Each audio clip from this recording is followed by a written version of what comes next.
My name is Ahmed Zainal. This is Hamad Ibrahim. We've been friends for a very long time. Years.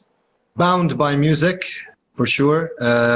We've been working on music together. We've had a couple of projects. We always involve each other whenever we work on any sort of musical project, advice. He's always my go-to person to get any feedback on tracks, ask about especially Fruity Loops, or FL Studio, which is the digital audio workstation of choice for the both of us. Mm-hmm. So we wanted to talk about the music producer. The bedroom producer. Yeah. The elusive creature stuck in his little cave making car alarm sounds. Yeah. Well, a lot of stuff that he's never gonna even release. That's all. That's the curse, isn't it? The curse of the bedroom DJ is having so many uncompleted projects. Yeah. Just stacking up and then going, why? I feel like I have albums worth of stuff just hanging in the computer, like nothing big. Crazy. Yeah. Nice.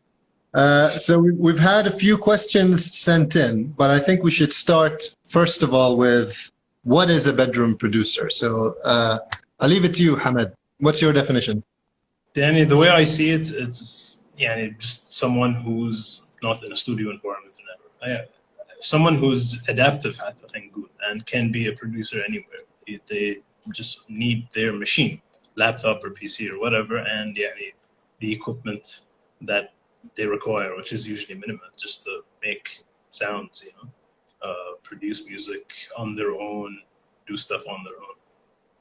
Yeah. No longer do we need a studio to actually make music, do we? Definitely, yeah. And we've released a couple of songs, both of us, like I have a couple of albums under my belt, EPs and singles here and there. You have released music as well for a very long time, and we've both been doing it from the comfort of our bedrooms. Not really bedrooms. I've graduated from the bedroom, but yeah. Yeah, but valuable lessons have been learned, and I'm hoping that today we'll be able to share these lessons to people who are interested, who are at the stage of being a bedroom producer, people who want to start production on music, people who have no idea what's going on. So, all right, let's talk about why you started. Why did you start? I just wanted to make music, and I've been trying to make music ever since I was a kid. I remember being a teenager and recording into my laptop microphone through very sketchy free software, and just trying to make it all work, and even releasing the stuff back then, which if I look back to and actually listen to the stuff, it was horrible. The quality, the compositions, everything was wrong. And slowly I learned more about how to achieve the sounds that I wanted to achieve.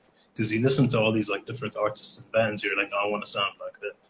And then eventually you get to even make your own sound. So I just wanted to reach that point to be able to express myself and write the stuff that I always dreamt of writing. Okay. And was it pirated software? Because it was pirated software for me when I was 15. It was definitely pirated software. And it was probably from you. Fun fact for people who don't know, Ahmed taught me how to produce music. I remember starting with the software and stuff like that, but he guided me through several things. I remember the first time he came over to my house. Let's be fair. I didn't teach you how to produce. You knew how to produce. I just taught you to clean up. True. Yourself. You were a mess. I vividly remember you coming into my room and me showing you my projects, and you were like, "What is this?" Yeah, exactly. But I learned from you as well. That's the cool thing about being bedroom DJs is no matter where you are in terms of experience, there's always something to learn, even with people who don't have as much experience as you. Definitely. I firmly believe in this. Yani, I'm still learning from people who've been producing for 2 years. I hear some of their tracks. I'm like, wait a minute, how did they do that? You know? And there's so many resources nowadays. And YouTube is your best friend. You can go to Reddit and go to the hundreds of posts of people teaching how to do stuff. People teach on Twitch, and there's just so many. And us, we're here as well. I'm willing to help anyone. Any questions, Yani? Same. I'm up for anything, to be honest. Yeah, of course. Because I think that's part of the learning process for me was because we are bedroom DJs, the DJs, producers. It was really easy for us to just jump into each other's like musical environment and start working together. And I think collaboration really helps me musically in terms of experience, in terms of learning new techniques. Working with someone is very important. I feel like in music generally, and you're working with someone in collaboration often teaches you to kind of compete with the person, but at the same time, it's like a collaborative competition. Yeah, and you're both trying to chase a certain sound, and you're both trying to get get the one up over the other, but at the same time, achieve something together. Very true. I mean, I've never thought I'd work on prog rock music, to be honest, until I started working on your first album. And that was a lot of very interesting techniques I learned through that. So I'm really thankful for that. All right. So what would you describe as an ideal bedroom producer setup for a beginner, let's say? To be honest, it can go in a lot of ways. The easiest thing for me to say to someone is to get a laptop or a computer and load up some software. That's the first thing. Get the laptop and the software, the DAW. Definitely. Yeah, because that's really all you need to make music. And as your needs branch out, you'll have to buy several pieces of equipment to suit your needs. For example, let's say you want to record, then you'd have to buy an interface and a microphone or like cables, and then you'd be able to record. You want to do do you want to play the stuff on an actual keyboard? You're gonna have to buy a MIDI keyboard. I feel like the first place to start with is just get a machine that is capable of doing what you want to do, and then branch out from there based on your needs. Okay, so most people have a laptop. The next step is to choose your digital audio workstation, the DAW. Yeah. So we're floopers, preachers of FL Studio, and we have our reasons. And there'll be DJ Mysterio in the house. And there will always be those people who argue about DAWs being better than others. It doesn't matter. That's one point I'm glad that me and you agree with. It really doesn't matter because in the end, they're supposed to mimic what you have in a studio. And all of them do the same thing in different ways. That's it. The result will always be a song, It's all about preference. It's all about the kind of workflow that you want to get used to. And there's no way for you to find out without actually trying out the software. Unless you try it, right? You have to actually just sit there and try it. And there are so many free options for people who want to start producing music, which are really good. And you could go a long way with the stuff that's being offered on the internet right now for absolutely zero money. Yeah, FL Studio has a fully functional trial version of their software. Yeah, you just don't save. I think that's the only limitation. Right now, you could also get tons of other softwares on trial for 90 days because of the current situation, what's happening. A lot of companies like Ableton and I think Logic, I'm not sure exactly what companies, but a lot of them are offering extended trials for people who want to try out their software. So. Yeah, that's a good opportunity now. You have the time and you have the offer. If you're interested in trying to make music, it's a great way to start. And I think, but why do we like FL Studio? I think this is a good question, just so we can explain to people why we stick to it. Honestly, for me, it's a matter of it's the software that I adapted to. I figured out all the ways, well, not all the ways, but most of the ways that I want to get my stuff done. I'm sure there's a lot more to learn. but I am completely used to how to do things, and my workflow is just very easy right now on FL Studio, that I can just go in and make a song in like any minutes. So time saving. Definitely, and it's a capable program, and it can handle so much. You can do so much stuff with it. And a lot of people have this preconceived notion that you can't record, for example, metal or rock on FL Studio, and that's not a suitable program. You'd rather go to Cubase or Logic or Pro Tools. But I figured it out on my own, and then I learned more techniques to add to my arsenal. I figured out how people are doing stuff. I like the program, and I've gotten used to it, and I can't see myself switching to something else. I've tried switching to other stuff, and it's been a fun experience. For example, I've used Ableton. This FL Studio seems to be the one for me for now. What about you? I've been growing with FL Studio. The first version I had was Fruity Loops 3.5. So, and it was literally just a sequencer and a playlist, very few plugins, very, very thin. Even at the time, I don't know how I made tracks. And I just grew as they updated. I pirated it over and over again until I was like, oh, okay, khalas. Trust, buy the software, support Image Line, and honestly, we got a shout out for Fruity Loops. Ahmed, shout out.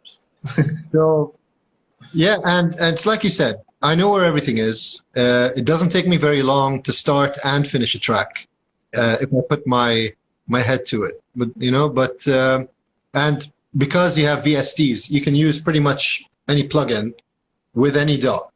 Yeah. But I'm not gonna preach FL to everyone. And if you guys try whatever it is, just give it a try. FL might be the one for you. Ableton could be the one for you. As long as you actually get there and try, Exactly.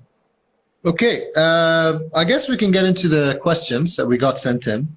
Sure. We got a few good ones, some deep. I don't know how we'll, but some that are very relevant. So we got one from Noura Al Musa, Good Things, up and coming singer who performed with us in Together Home Bahrain. She did a great show. Awesome. Her question was, where do you start the process if you want to produce your song? So this is a songwriting question. More or less, yeah. And I don't even know how to dissect it. I feel like every song is its own thing. I usually have templates ready for when I want to work on a song. So I have all my instruments, all the stuff that I am probably going to record already set up to record. And the way I write music is me sitting in front of a computer and trying to riff stuff out. Or I have an idea and I program the drums for it, or I program the notes for it, and then I follow through with that idea, and then I see if I can add in something that I feel vibes with the first idea, and then it just grows into the full song. Do you have templates for just prog rock or for electronic as well? For electronic stuff, I like to keep it clean. I like to have nothing, since I'm just going to go in and add stuff. I don't want to put any sort of limitation on what I'm going to have on the track. So I don't want to decide early on if it needs drums, if it needs this particular plugin. It's just, I want it to be like this free process of, okay, what am I going to add now? Just have to choose. But for my metal stuff, I like to have a template ready because I'm just set to record and go ahead. Okay.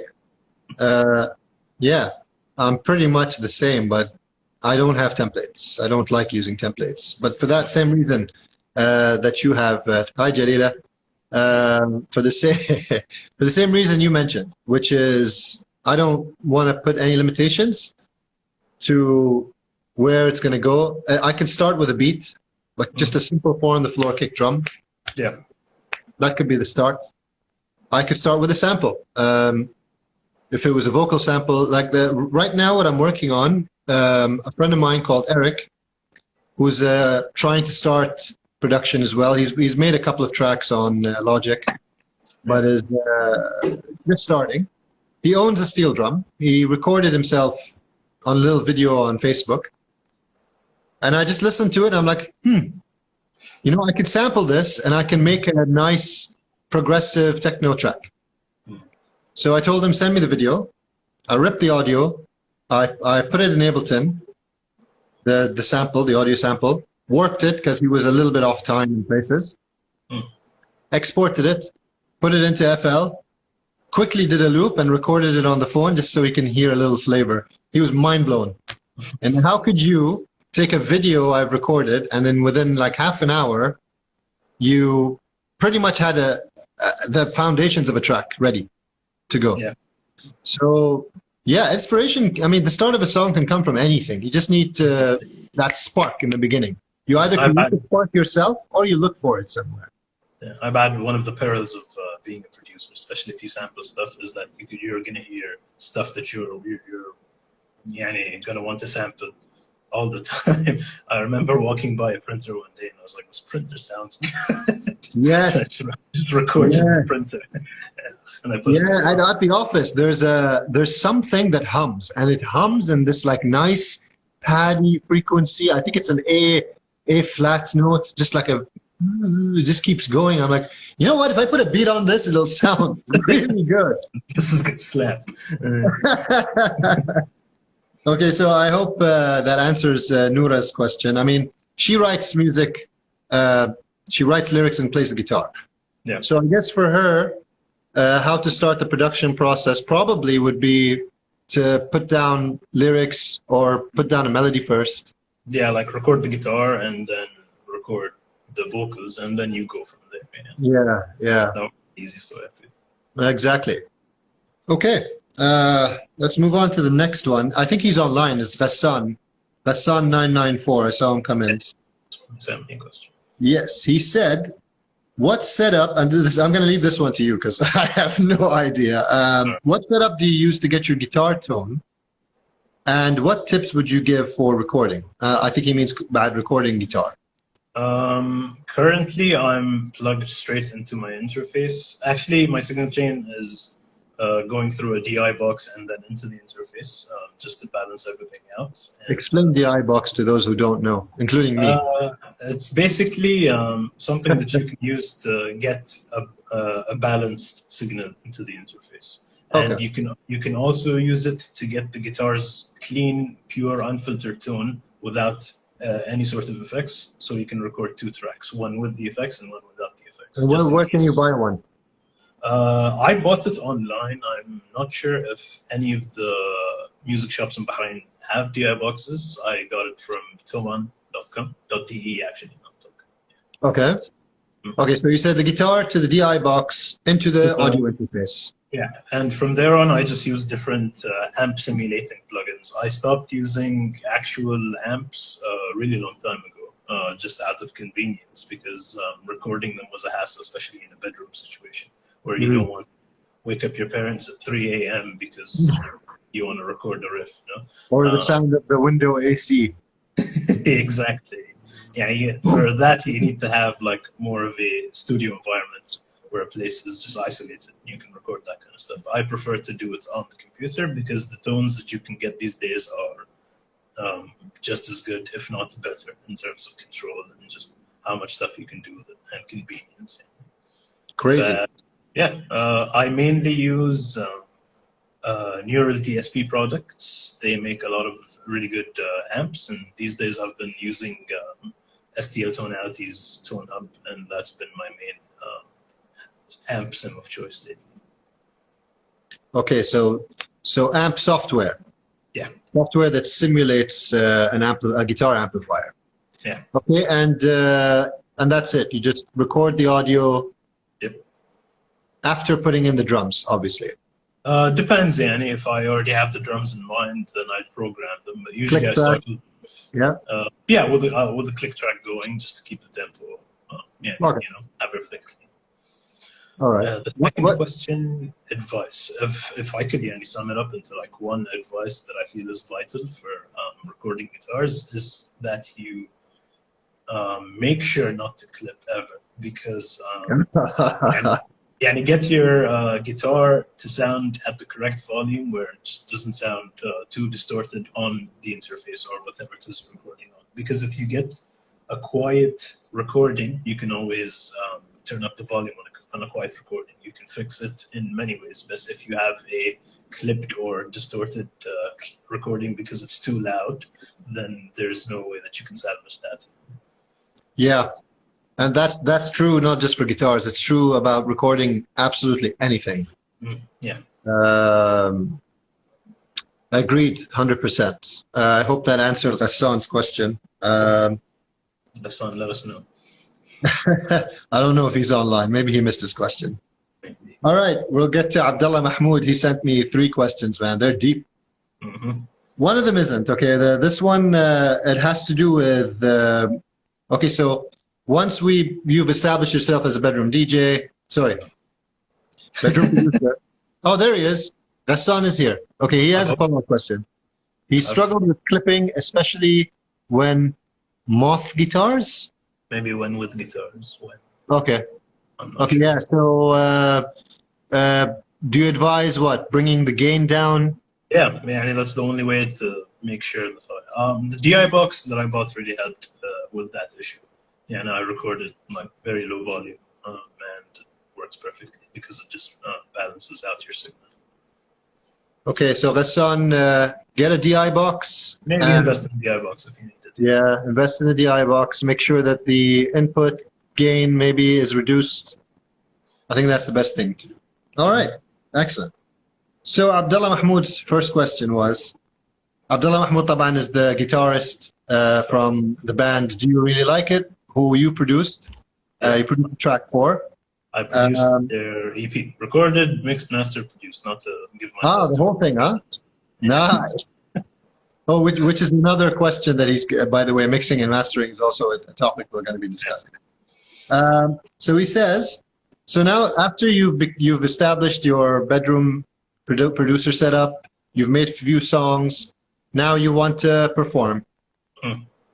So he's saying, do you think it's worth pre-recording or recording live just to get the Instagram video perfect? This is a hot topic right now, especially for like guitarists in the metal community, because a lot of them are being accused of miming over the tracks and not actually playing, which what? I think... You mean like they turn the volume down on their guitar and just pretend? No, because they shoot a video and then they put the track on. So you don't know whether it's being recorded or not live. Oh, okay. Honestly, for me, Annie, I feel it's a matter of convenience. Because BG Harmony, thank you so much. Hello. For me, because I like to make my videos like really showy and have a full production on everything, lighting. Oh yeah, because you have a film production company as well that you work with, don't you? Yeah. And very impressive videos, man. Thank you. So I try as much as possible to like make my videos presentable and cool. That takes a lot of effort and a lot of concentration, and it takes a couple of takes to get right in terms of lighting and all that stuff. So I feel like pre-recording stuff is okay as long as you are capable of playing the stuff that you're shown. Yeah, if I record something at like half speed and speed it up and pretend I'm playing it, that's dishonest. But if you're actually capable of playing the stuff that you're showcasing, then I feel like it's completely fine. Okay, that's in terms of guitarists, but like people like me, I do live techno. I found a way around the recording using a phone and just having one angle by using software called OBS on my laptop and then using something called Yellow Duck, which created a little tunnel, and it let me broadcast to Instagram live. Yeah. And I was able to put like cool angles, visuals and stuff. So people actually thought it was pre-recorded at some point because I couldn't, but the downside of it is I can't see the comments. I can't, obviously, because everything's being streamed directly to Instagram, not through the app. So I say, like, my answer to this question would be, if you're a performer and a big part of the song is your actual performance, like your body language, the way you look at the guitar, the way you move, you know, So like when you listen to an AC/DC song and when you like a studio version and when you see it on a live stage, it's completely different. It's mind. You know, there are artists who are performers, like proper performers. So I think if you're more of a performance guy, keep it live. And if you much rather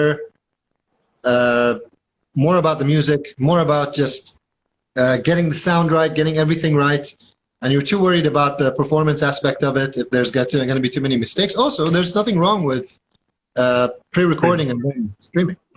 Yeah. So it's a personal preference for me, really. I'm not so keen about those people that you told me about that pretend. I mean, why? You're only cheating yourself, really. You know, like even if nobody knows that you're pretending, you know. Yeah. How does it really? How does that make you feel? So, Absolutely shameful. I feel like just being genuine is the answer, despite like whatever factors there might be. As long as you're capable of doing whatever it is that you're showcasing that you're capable of doing, then it's completely fine. You remind me of a good point also. Even if you think you can't, and you think that you might screw it up, do it anyway. Yeah, there's no shame. You're not famous. I'm assuming you're not famous at this point. You won't have more than, let's say, 1,000 followers on Instagram. Yeah. Of which you'll get 10 live at a time, maybe. So what if 10 people saw you screw up? They probably won't even know you screwed up because they're not musicians, right? Exactly. And the people the people who notice are just the people who are cheering for you at the same time, if that's okay. Exactly. Absolutely. We're human. So I hope that answered your question, Abdullah. We have a question here live from another friend of mine. I've played in a band with this guy. Oh, I've jammed with this guy as well. Did you? Yeah. عوضي سؤالك. So yeah, Mahmoud Al-Awadi, he says, I've been struggling to find drumless tracks on the internet. How can I remove drums from a track? Why would you want to jam? To jam too? Okay. That's really hard. And you'd have to find multi-tracks.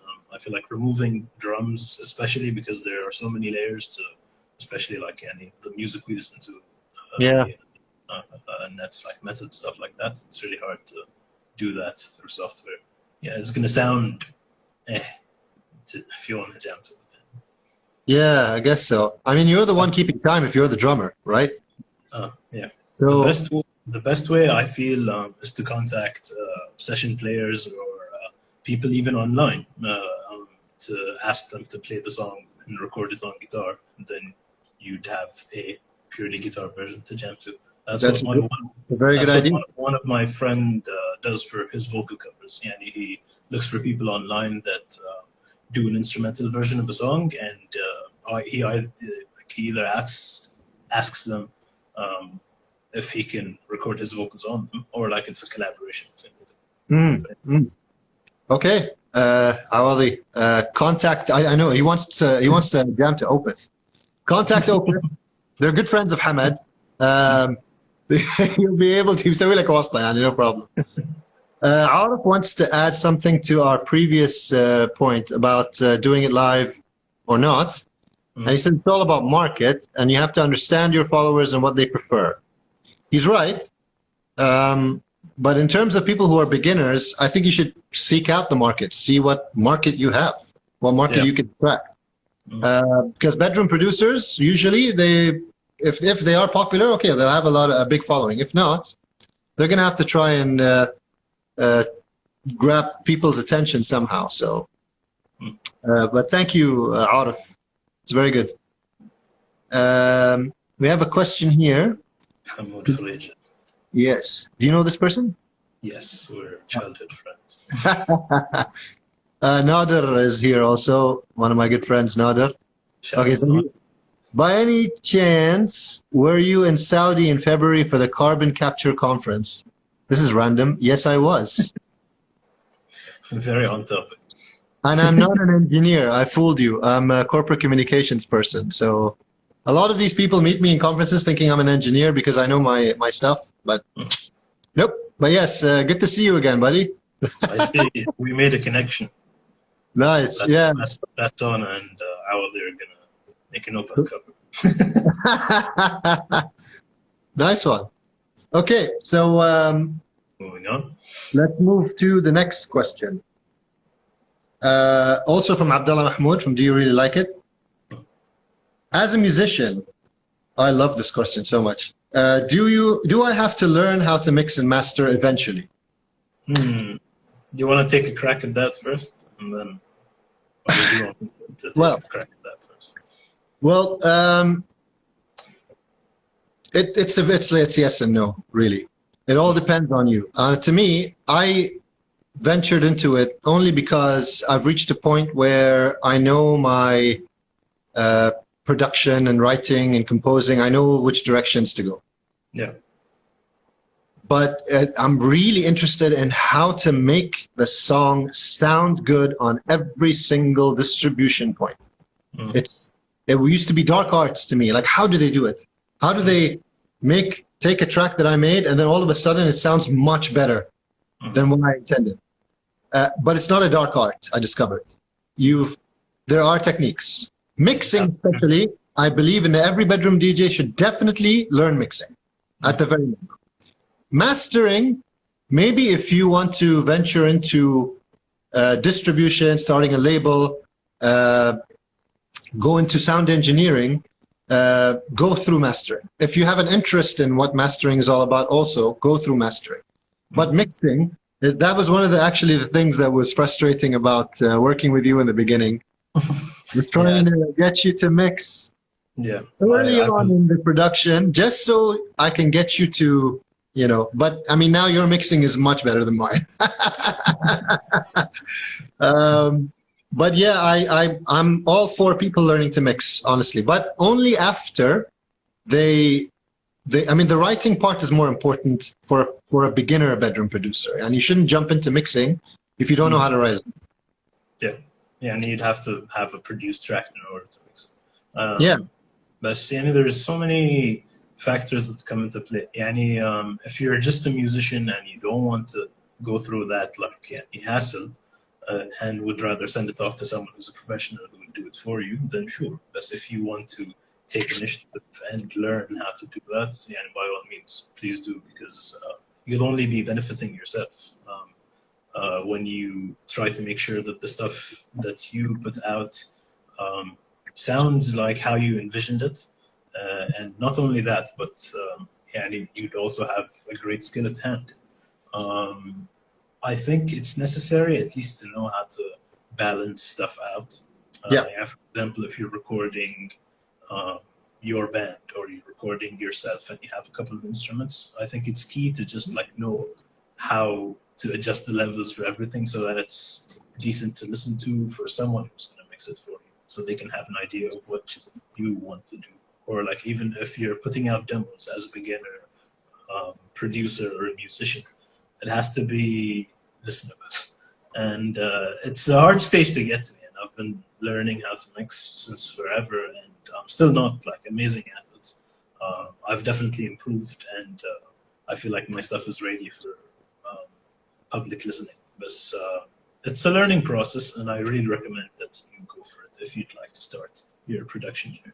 Because if you think about all the any established producer, any famous producer, they definitely know how to mix, and it's a skill that's required. Because for example, me, I mix on the go as I'm recording, as I'm adding stuff.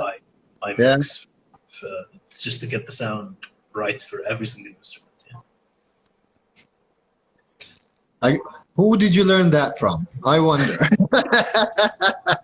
To add to your point, though, I do agree that, because for those who don't know what mixing is, it's putting all the elements together in a way that they don't clash and they actually work well together. So drums, vocals, guitars, pads, synths, bass, whatever it is, taking all the whole spectrum of sound and trying to make everything fit together without clashing. Yeah. Through stereo, through volumes. There's so many different things that you need to take into consideration. But yeah, because if you don't know how to mix, the person who's going to master your track is going to have a very, very difficult time. It's going to be a nightmare, basically. Yeah. So, but there are still people who will do the mixing for you if you bounce all your tracks individually. Obviously, if you bounce your track just as a track, it's going to be impossible to mix, especially if there's like massive flaws. But again, if anyone wants to ask me and Hamed later on about how to mix, please get in touch with us. We'll Any sort of question about like production, music production, engineering. We'll do the best with the knowledge that we have. Hassan agrees that mixing and mastering is a good skill. Ooh, we have a question. Awesome. The hardware question. Hassan Ahmed says Korg Minilog or Roland System 1 or Arturia Mini Brute. Oh, dude. That one's for you. I've been eyeing the Mini Brute, but that's your... Look, I own the System 1. I love it. It does so much. Anything from pads, bass lines, leads, crazy effects. It does it all, and you can either load up presets. There's so many presets that Roland can provide, or you can make your own sound, and it's like on the fly, really easy to do straight away. I've seen demos of the Minilog and the Arturia Mini Brute, and they are classic machines. They're very, very good, also very powerful, very gritty analog sound. My second choice was going to be Arturia Mini Brute, not the System 1. But because I wanted the Roland Aria series, so I have the drum machine, the bassline synthesizer, I decided to get the System 1 anyway, because the workflow of designing the sound is very similar to the software version of the synth that Native Instruments has, Massive. 2 oscillators, a maximum of 3, a noise oscillator, and then without getting into too much technicalities, Hassan, really, you would not go wrong with buying any of the 3. Look at the demos, listen to the sounds in headphones, and pick the ones that you think fit what sound you want, and buy it. Honestly, I can only really tell you that the System 1 I'm really happy with, but I would not mind having the Arturia Mini Brute or the Korg Minilog also in my setup. I'm this close to buying a Mini Brute right now. But I think now I'm getting a sampler next. We'll discuss that in a bit if there aren't any more questions. But Freja has a question.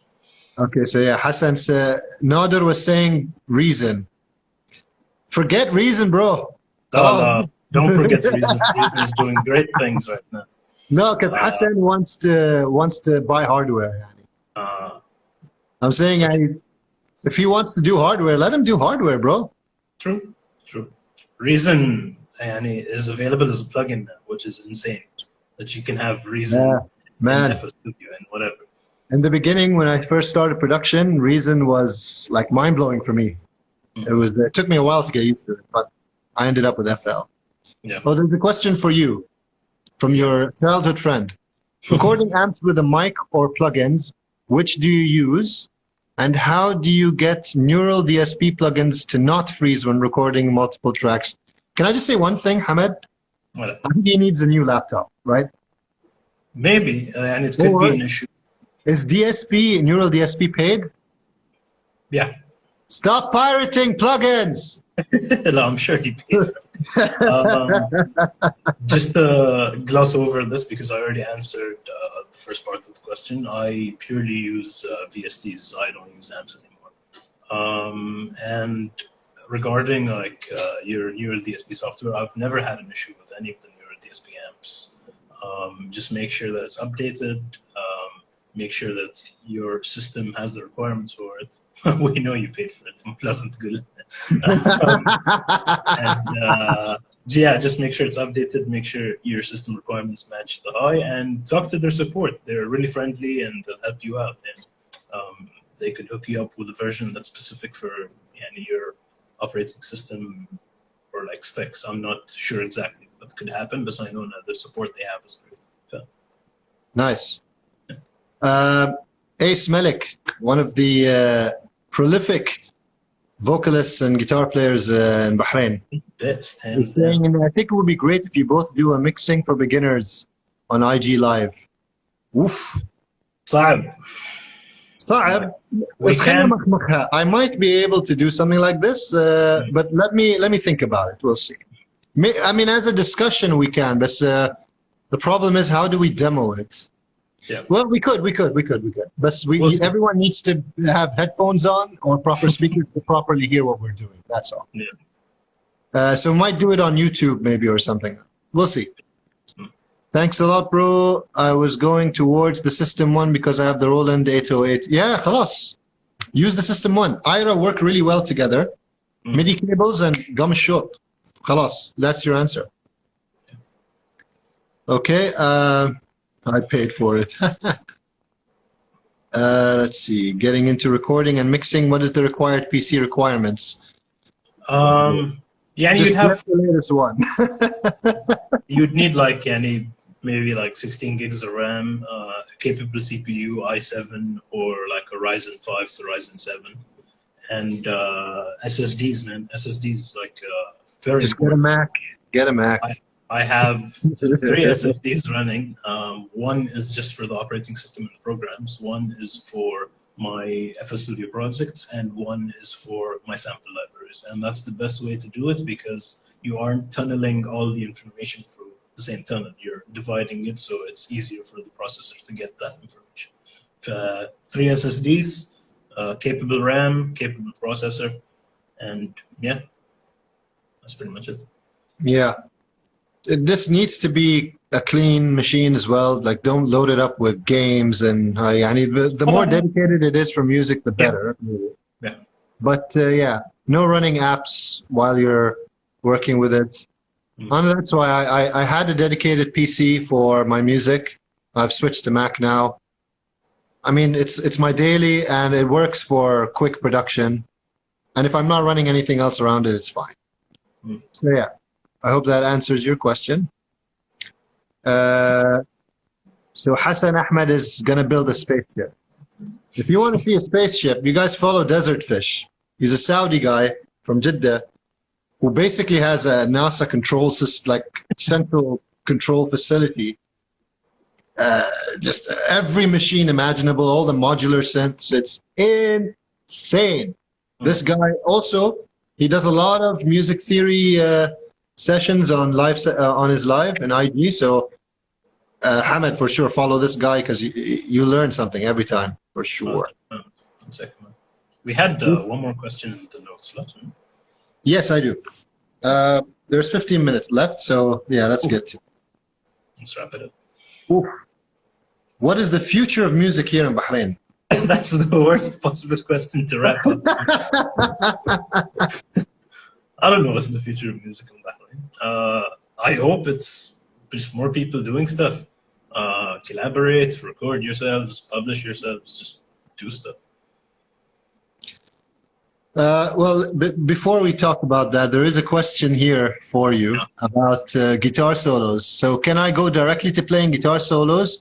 I hate strumming. Too much hate for the rhythm guitarist here, huh? I hate strumming and I'm tired of trying to memorize chords. I wouldn't recommend it. I love this question. I love it.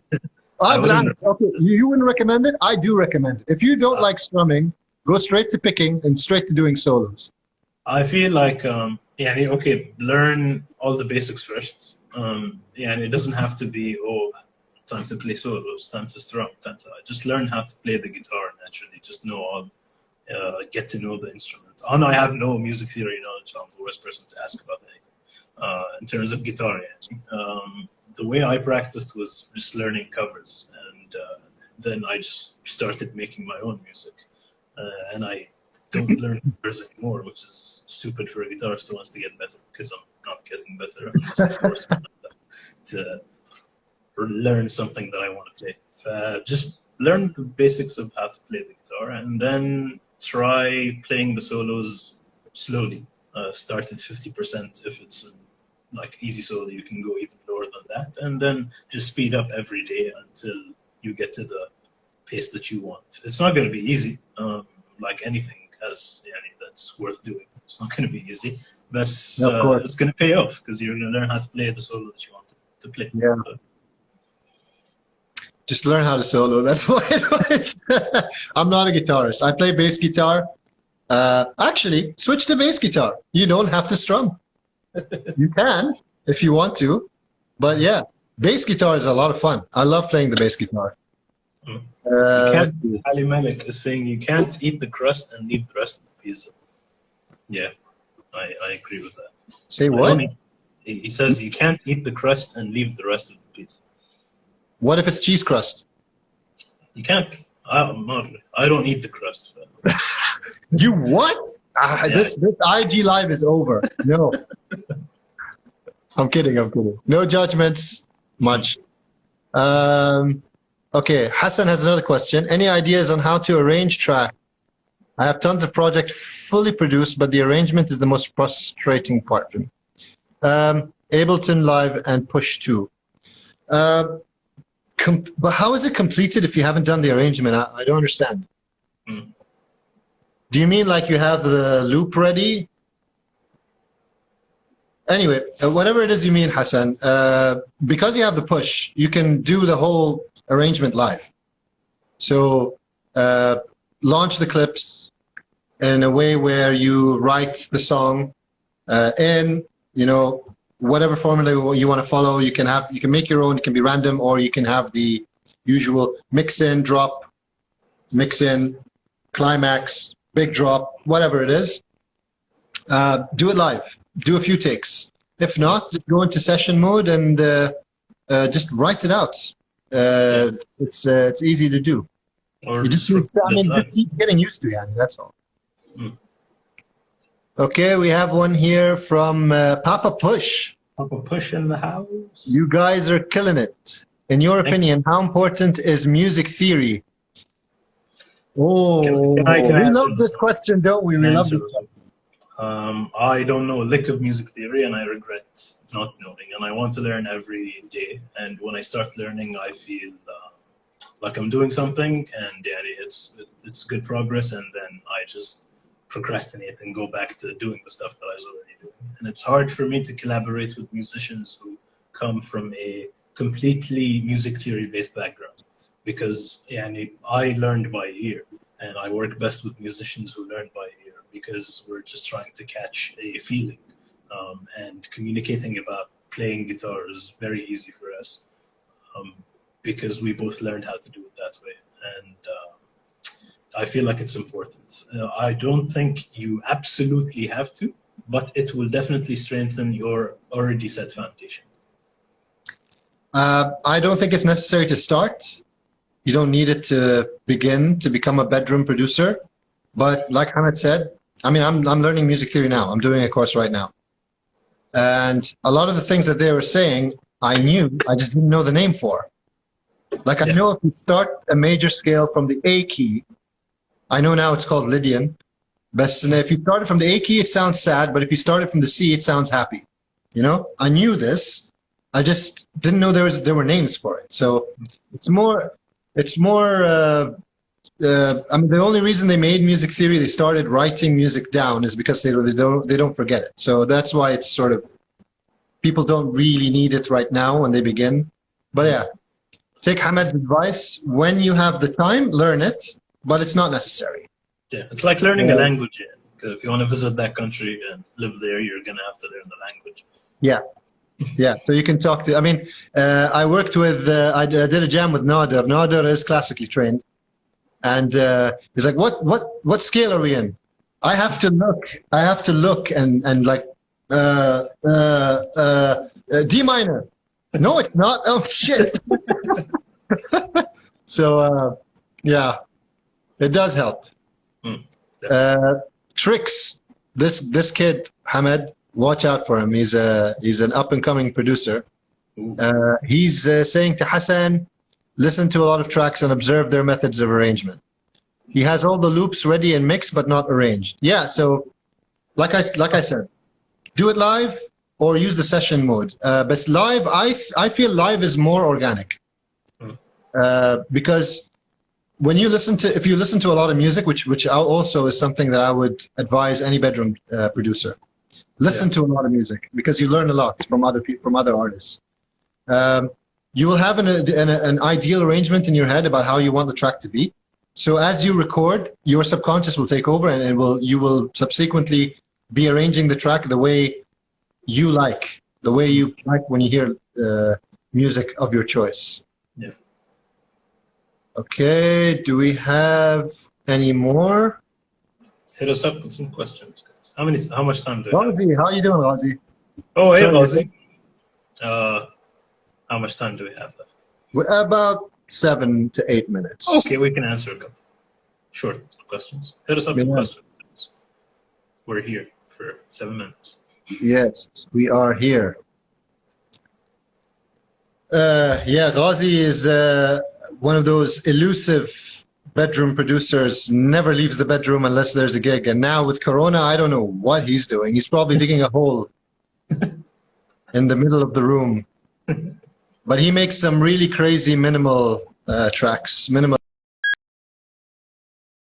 Hey, where'd you go, man? No, I saw you freeze. There was a disconnection issue. Okay. Well, we still have about 6 minutes, so if anyone has any more questions, We'd love to answer. if we don't answer, Ghazi will answer, because Ghazi's also been producing for a while. I can sort of think of. Oh, wait, we never answered Abdullah's question. Oh, What is the future of music? So, look, I'll tell you. I'll tell you what kind of future I want for Bahrain. My last gig was a hip hop night, and I saw some really cool hip hop artists, some crap ones, but some really, really good ones, right? Yeah. Zenai is one of them. There's one called Fawaz. These kids, man, lyrically, musically, they really know what they're doing. So I just hope that we get these little champions coming in every now and again to inspire the rest of us to push a little harder. But also, I want people to work together. Yeah. Really, collaboration is the one thing that taught me the most in music, working with other people. So if anyone wants to work with me, and I'm sure Hamid shares the same sentiment, you want to work on a track together, even if it's just record vocals and send them to me, I'll put some beats on top, or if you want, I don't know, to have me mix your track, whatever it is. If you want to just have a chat about music, like me and Hamid are doing right now, that's, open arms. Yeah, Just- I'm up for. I'm up for chatting about. I hug too hard. So yeah. Yeah. Savage, Bougie. What is that song? No idea. The wrong person to ask. Yeah, you're the last person to ask this question to. So yeah, I just hope that people don't think that music is two things actually. Music is not impossible to get into. Anyone can be a bedroom DJ, but also it needs a lot of time and a lot of hard work. It's easy if you put in the work, but it's not one of those things where you can just pick it up. Khalas, you're an expert. Unless you're amazingly talented, but yeah, that's probably not going to happen. It's just about putting the work in, and the work is fun. So It is fun. okay. Mariam no.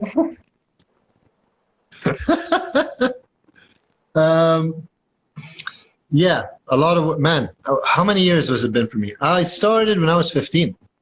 Same. Ish. Yeah. 15. I'm now 37. That's 22 years of making music. Haven't regretted a single project I've abandoned or completed. Yeah, it's great. And I can't imagine myself doing anything else. Yeah, solely For fun? dedicating most of my time. No, but I mean, you're a gamer. You love gaming. Yeah, I even put that to the side these days. And for the last Really? like 2 years, maybe I haven't been playing as much as I used to play games. And my friends hate me for it, but this is what I like to do, and this is the only thing that just carries me through life in terms of having a hobby or an interest, or like, and hopefully a career in the future. No, definitely a career for you, bro. I'm depending on you. Depending. You are the one who I have invested time in, and the one that I truly believe. If no one I have worked with is going to be famous, it has to be you. Hopefully, man. Hopefully. Hassan, thank you very much. He says, keep doing these sessions. We started. We wanted to see how if we can gauge the interest, and looks like we've had some very good interest. Yes, We'll definitely continue. Yeah, we can either continue here on Instagram, or if you want to do some demos, we can always do it on YouTube. I'll try to figure it out. Yeah, we could. But yeah, thank you so much for your participation. I think that's about all the time we have. Hamad, any closing comments from you? Just go into it. Don't be afraid. Google, Don't be afraid. YouTube, Who taught you that? Ahmed Zain. Some cartoons in my young age. Yeah, it's not easy. This is not hard. Once you set your mind to it, just like you have the internet, you have people, you have so many resources. Just go for it. You can. If I can, you can. I'm an idiot. No, you're not. You're a genius. You're a prodigy. Yeah. Yeah, that's the harmony is key, Ghazi says. Yeah, to me, اللي يسأل ما يضيع. Just ask. Anyway, Hamad, thank you for your time. I had a lot of fun in this discussion. We'll let you guys know if there's going to be another one in the near future. There's definitely going to be a few more in the future, so watch the space. Thank you for the comments. Thank you for the support. And don't forget to eat the crust. Eat the crust and the pizza. Yeah. So long. Bye-bye.